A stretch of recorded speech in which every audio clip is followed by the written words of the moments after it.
Malungkot siya mga kolokoy, kinakaamoy siya ng mabangong ulam sa kapitbahay. Sana pagdating ng araw, pag-asawa ka na, sana ganyan kasarap pagluto. Sana hatilan mo kami ng ulam sa bahay. Bumili ka na lang ng ulam.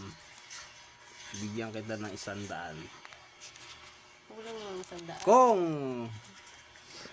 masolve mo itong puzzle, metal puzzle,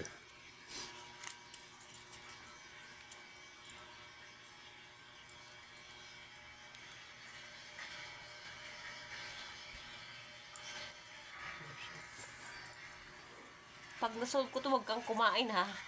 no? Ay, pinahirapan mo pa ako. Bibigyan mo lang ako ng pera pang pinahirapan mo pa ako. Hindi magluto ka.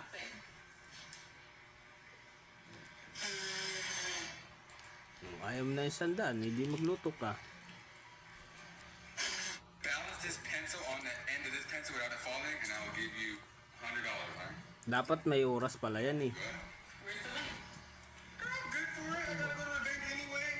Pero sige, pagbigyan kita. Apple face. Ah! No, Yay! 500! Bakit?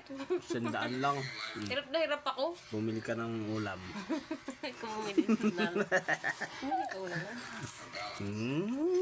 Bumili ka ulam doon. Paano yun? Hindi ko na tuloy babalik. Sige na, bumili ka na. Ikaw bumili mo yung bike kay.